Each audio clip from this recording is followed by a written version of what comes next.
नमस्कार दोस्तों, मैं दीपक शर्मा अंग्रेश आपका स्वागत करता हूं द लीगल चैंबर में।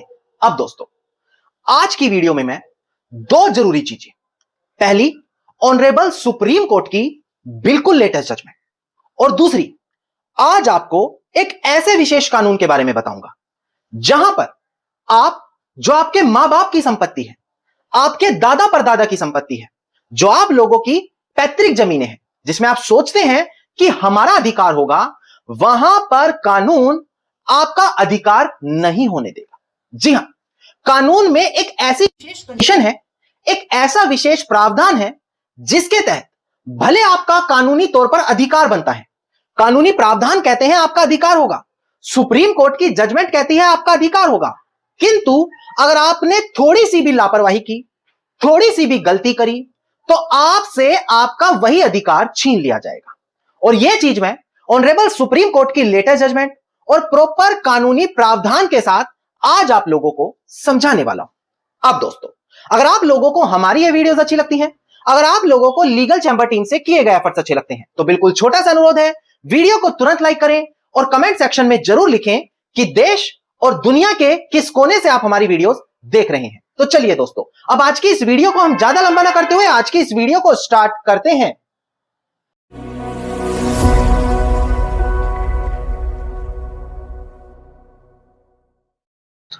अब दोस्तों, सबसे पहले वीडियो की शुरुआत में आप लोगों को पता होना चाहिए कि आज की वीडियो में हम क्या क्या कवर करने वाले हैं। देखिए, सबसे पहले मैं हिंदू सक्सेशन एक्ट 1956 उसके सेक्शन 25 के बारे में जानकारी दूंगा।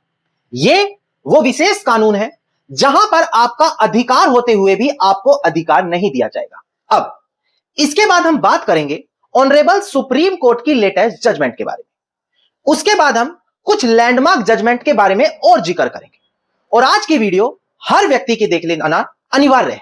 अब सबसे पहले हम डिस्प्ले पर दिखाकर सेक्शन 25 आपको समझा दें, क्योंकि इस सेक्शन से आपको बहुत अलग और इंपॉर्टेंट जानकारी मिलने वाली है। देखिएगा दोस्तों, डिस्प्ले पर देखिए, section 25 Hindu succession act murderer जो होता है, जिसने हत्या की होती है, उसको डिस्क्वालीफाई कर रहा है। वो कह रहा है कोई भी व्यक्ति जो मर्डर करेगा या अबेट करेगा कमीशन ऑफ मर्डर, यानी कि किसी की मदद करेगा हत्या करने में, तो उसको डिसइनहेरिटेंट कर दिया जाएगा, उसको डिस्क्वालीफाई कर दिया जाएगा कि वो उस व्यक्ति की संपत्ति पर क्लेम नहीं कर सकता, उस व्यक्ति की संपत्ति इनहेरिटेंस के तौर पर नहीं ले सकता जिसकी हत्या की गई है, या फिर उस व्यक्ति के बिहाफ से कोई भी व्यक्ति वहां पर उस प्रॉपर्टी को क्लेम नहीं कर सकता। मतलब कि एग्जांपल से समझा दो, मान लेते हैं एक व्यक्ति अपने मां बाप की हत्या कर देता है। अब हत्या का मतलब सिर्फ यही नहीं है कि गोली मार दें, जहर दे दें, जानबूझकर गला दबाकर हत्या कर दें। हत्या एक वाइडर टर्म है, वो भी मैं आपको बताऊंगा और आपकी आंखें खुलने वाली है। अगर एक व्यक्ति अपने मां बाप या किसी भी व्यक्ति की हत्या कर देगा, तो वो बाद में उन्हीं की प्रॉपर्टी पर इनहेरिटेंस नहीं ले सकेगा, यानी कि उनकी प्रॉपर्टी पर अपना अधिकार या अपना क्लेम नहीं ले पाएगा। यह चीज सेक्शन 25 हिंदू सक्सेशन एक्ट कहता है। अब लोगों को लगेगा, सर ये तो हत्या की बात है, कौन हत्या करता है, कौन ही ऐसा व्यक्ति है जो अपने मां बाप की हत्या करेगा। पर मैंने आपको बताया था, हत्या एक वाइडर टर्म है। हत्या का मतलब एक बहुत गहराई में जाकर सोचेंगे तो ज्यादा मतलब निकलते हैं। डिस्प्ले पर देखिए, मैं कुछ एग्जांपल्स दे दूं, आपको समझ में आएगा। देखिएगा दोस्तों, देखिए, जैसे कि सेक्शन 25 की हम बात करें, एक कंडीशन ले लेते हैं। मान लेते हैं अगर एक व्यक्ति अपने बहुत बीमार मां बाप या फैमिली मेंबर को जानबूझकर दवाइयां या मेडिकल देना केयर बंद कर दे, और उसको पता है इससे उसकी डेथ हो जाएगी। इसके दूसरी कंडीशन, वो जानबूझकर किसी को फिजिकल हार्म पहुंचाता है और उसको बहुत गहरा शोक दे रहा है, और वो जानता है इससे उनको सीरियस इशू है और वो मर भी सकते हैं। तीसरी कंडीशन, जो बहुत बूढ़े मां बाप हैं, बीमार मां बाप हैं, रिलेटिव हैं, पूर्वज हैं, दादा परदादा हैं, उनकी मानसिक उत्पीड़न करना, मेंटल क्रुएलिटी करना, हरासमेंट करना, जिससे उनकी हत्या हो जाए, यह भी डेथ की श्रेणी में, मर्डर की श्रेणी में आ जाता है।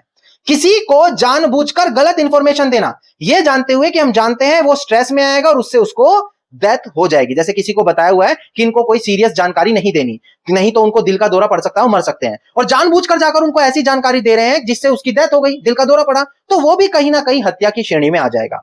आखिरी कंडीशन आती है, अगर किसी को basic need food, water, shelter जो बूढ़े माँ बाप हैं उनको नहीं दिया जा रहा। और आप लोग जानते हैं अगर ऐसा नहीं करेंगे तो आज नहीं तो कल वो मर ही जाएंगे। और ऐसे में अगर उनकी हत्या हो गई तो ये भी कहीं ना कहीं मर्डर की श्रेणी में ही गिना जाएगा।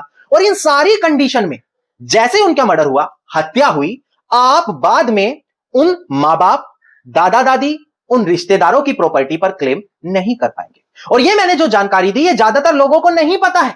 उनको सिर्फ पैसों और जमीनों का लालच है कि किसी तरीके से भी उनको मिल जाए। अब आप कहेंगे सर ये तो आपने सिर्फ सेक्शन बताया, आपने अपनी तरफ से जानकारी दे दी, कोई जजमेंट तो नहीं है, हम कैसे मान ले? देखिए सेक्शन 25 कानून है, अगर आप खुद पढ़े तो। अब मैं इससे संबंधित लेटेस्ट और कुछ लैंडमार्क जजमेंट बताऊं ताकि आपको हमारी बात पर पूरा यकीन हो जाए। देखिएगा दोस्तों डिस्प्ले पर, इस टाइटल है मंजुला एंड अदर्स जो अपीलियंट वर्सेस डीए श्रीनिवास जो यहां पर रिस्पोंडेंट है। सिविल अपील नंबर है 7370 ऑफ 2026 और 8 मई 2026 का ये फैसला है। तो इससे आपको पता लग गया कि बिल्कुल लेटेस्ट जजमेंट लीगल चैंबर आप लोगों के लिए लेकर आता है। हम कोई पुरानी ऐसी जजमेंट नहीं देते जो ओवररूल हो गई हैं। अब इसी टॉपिक से रिलेटेड कुछ लैंडमार्क जजमेंट और आपको समझा दूं। देखिएगा दोस्तों डिस्प्ले पर, वैली कानू वर्सेस आर सिंगापुरमल साल 2005 का ये केस है। इसके अलावा मंजुला जो मैंने अभी आपको समझाया 2026 की लेटेस्ट जजमेंट। इसके अलावा Shrimati Janak Rani Chadha versus state and city of Delhi, ये साल 2007 का केस है। ये तीनों चीज मैंने आपको बिल्कुल लैंडमार्क और लेटेस्ट जजमेंट के साथ बताई है। अब आप लोगों को लगेगा सर इतनी जरूरी लेटेस्ट लैंडमार्क जजमेंट कहां से मिलेंगी?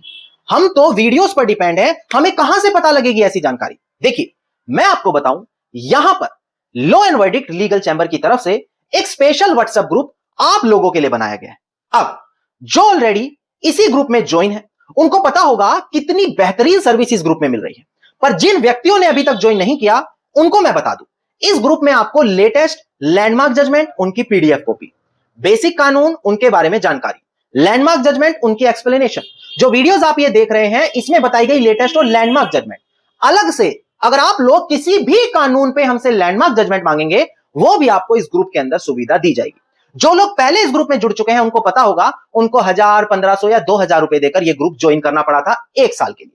पर अब यह ग्रुप जो फुल होने वाला है, करीबन 970 से ज्यादा लोग हैं, जल्द ही ग्रुप फुल हो जाएगा, 1024 लोग जुड़ सकते हैं बस ग्रुप में। तो इसीलिए स्पेशल ऑफर यह है, मात्र 1000 रुपए में आपको जीवन भर के लिए यह ग्रुप फ्री कर दिया गया है। और यह उन्हीं लोगों के लिए है जिन्होंने अभी तक ज्वाइन नहीं किया है, क्योंकि लिमिटेड जगह बची है ग्रुप फुल होने के लिए। इसके बाद नया ग्रुप हम बनाएंगे, ऐसी बात नहीं है, वहां पर टाइम बढ़ेगा, 6 महीने या साल भर के लिए ही ग्रुप वहां पर आपको 1000 या 1500 या 2000 रुपए में मिलेगा। पर अभी आपके पास मौका है, क्योंकि इस ग्रुप में लॉयर्स, एडवोकेट्स, वो व्यक्ति जिनका कोर्ट में केस चल रहा है, वो व्यक्ति जो केस को खुद लड़ रहे हैं या जो कानून के बारे में ज्यादा जानना चाहता है, ये सभी लोग अपने फेवर की जजमेंट इस ग्रुप से निकाल के यूज कर रहे हैं। तो अगर आपने अभी तक ज्वाइन नहीं किया तो डिस्प्ले पर नंबर है, तुरंत जाएं, लिमिटेड ऑफर है, लिमिटेड समय के लिए, लिमिटेड जगह बची है और ग्रुप को जरूर ज्वाइन करें। चलिए ग्रुप की बातें साइड में रखते हैं, अब लेटेस्ट जजमेंट में क्या हुआ वो मैं आपको समझा दूं। देखिएगा दोस्तों, केस के फैक्ट्स आपको मैं क्लियर कर दूं। देखिएगा यहां पर जो विवाद है 2 वसीयत को लेकर है।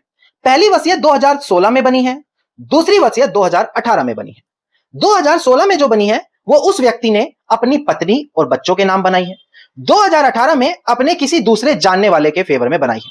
साल 2019 में उसकी डेथ हो जाती है। अब पत्नी और बच्चों का कहना है कि हमारे फेवर में पहले वसीयत बनी हुई है, और दूसरे व्यक्ति ने, जिसने वसीयत बनाई है, उसने कुछ ना कुछ कंडीशंस क्रिएट करके उस व्यक्ति यानी कि मेरे हस्बैंड की डेथ कर दी।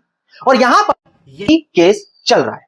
जिस व्यक्ति के फेवर में वसीयत बनी है, बाद में जो रिश्तेदार पर्सन है वो जाकर कोर्ट में केस भी करता है कि मेरे फेवर में वसीयत है, मैं इसका मालिक हूं। पर सामने वाली पार्टी ऑर्डर 7 रूल 11 की एप्लीकेशन लगाती है कि देखो इसने मेरे हस्बैंड की डेथ की है, और सेक्शन 25 ये कहता है कि जिसकी हत्या की हो उसका इनहेरिटेंस या उसकी प्रॉपर्टी पर राइट क्लेम नहीं किया जा सकता। अब यहां पर वही चीज क्रिएट हो गई जो मैंने वीडियो के शुरू में बताई थी कि अगर कोई व्यक्ति किसी की हत्या करता, और मैंने वाइडर रेंज समझाई कैसे कैसी कंडीशन में, तो वो बाद में उसकी प्रॉपर्टी क्लेम नहीं कर पाएगा, उसका जो भी राइट है उस व्यक्ति की प्रॉपर्टी पे नहीं ले सकेगा। अब डिस्प्ले पर देखिए ऑनरेबल सुप्रीम कोर्ट ने यहां पर क्या फैसला दिया। देखिएगा दोस्तों, देखिए सेक्शन 25 हिंदू सक्सेशन एक्ट, सबसे पहली चीज ऑनरेबल सुप्रीम कोर्ट ने कही कि यहां पर सेक्शन 25 पूरी तरीके से एब्सोल्यूट बार लगाता है, यानी कि पूरी तरीके से रोक देता है कि उस व्यक्ति को प्रॉपर्टी नहीं मिलनी चाहिए जो हत्या में इन्वॉल्व था, उसी व्यक्ति के जिसकी प्रॉपर्टी वो क्लेम कर रहा है। इसके अलावा यहां पर बोला गया it also applies regardless of intention to benefit, यानी कि जिस व्यक्ति की डेथ हुई है भले वो उसको राइट देना चाह रहा हो, शेयर देना चाह रहा हो, इससे फर्क नहीं पड़ता। ये जो प्रोविजन है पूरी तरीके से रोक देता है अगर किसी व्यक्ति का कंडक्ट खराब हो। स्टैट्यूटरी डिस्क्वालिफिकेशन, थर्ड पॉइंट, ये कहता है यहां पर विल वसीयत कागजों में कुछ भी लिख कर दिया गया हो, पर वहां पर कानून यह कहता है जो भी गलत करेगा उसको अधिकार नहीं मिलने वाला। चौथा कहता है कि भले क्रिमिनल कन्विक्शन नहीं हुई हो, मतलब कि वहां पर क्रिमिनल कोर्ट ने कोई सजा उसको अभी तक ना सुनाई हो, पर जो सिविल कोर्ट है वो भी क्लियर कोग्निजेंट एविडेंस से कंसीडर कर सकता है कि हो सकता है इसने मर्डर किया हो और उस ग्राउंड पर उसको डिस्क्वालीफाई कर सकता है। इसके अलावा यहां पर यह बोला गया कि अगर उस इंसान को भले ही वसीयत के अंदर बेनिफिट्स दिए गए हो, पर अगर वो सेक्शन 25 के अंदर क्लेम हो गया तो वहां पर उसको जो सारे बेनिफिट्स हैं वो खत्म कर दिए जाएंगे। मतलब कि जिस इंसान की हत्या हुई है, अगर उसने भले कोई वसीयत या कागज बनाया हो, पर अगर सेक्शन 25 उस कंडीशन में अप्लाई हो गया तो जिसने हत्या की है या जिसके चांसेस हैं, जो कोर्ट कह रहा है हां इसी ने की होगी, उसको हर तरीके से राइट उस प्रॉपर्टी पर नहीं मिलने वाला।